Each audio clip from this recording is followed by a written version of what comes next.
donc voir là, à travers cette cérémonie, un rituel commémoratif de l'obligation que la République s'impose pour exprimer publiquement sa reconnaissance à des individualités méritantes.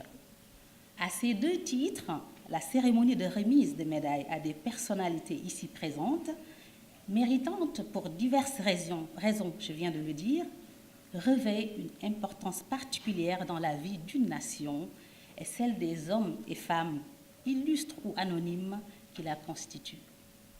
Je voudrais à cet égard dire d'abord l'émotion et la reconnaissance de toutes ces personnalités célébrées et exprimer en même temps leur infinie gratitude à Monsieur le Président de la République, son Excellence Monsieur Macky Sall, d'avoir accepté leur intégration au sein des ordres nationaux sur proposition de Monsieur le ministre de l'Enseignement supérieur, de la Recherche et de l'Innovation, professeur Mary-Teuw Niane, qui les a choisis parmi tant d'autres. Aujourd'hui, la République célèbre quelques-uns de ses enfants.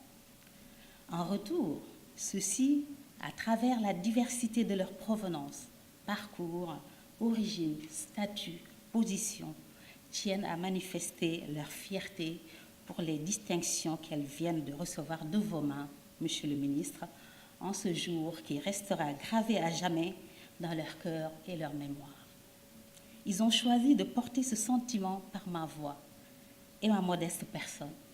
J'en suis très honorée, même si je suis certaine qu'aucune qualité particulière ne justifie a priori cette noble préséance qui consiste à servir de porte-parole aux récipiendaires. Toutefois, je profite de cette occasion pour relever que successivement d'ailleurs, voilà 2 années, une dame est retenue pour prononcer le discours de circonstance d'une telle cérémonie.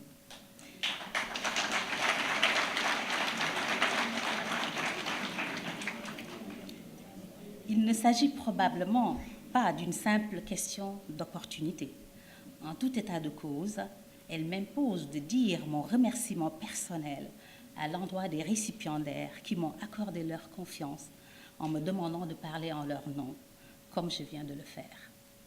Ils ont certainement compris combien, entre autres critères, les questions fondées sur le genre sont chères à Monsieur le ministre de l'Enseignement supérieur, de la Recherche et de l'Innovation. Mesdames et messieurs, je ne peux terminer sans lancer un appel solennel aux récipiendaires de décoration.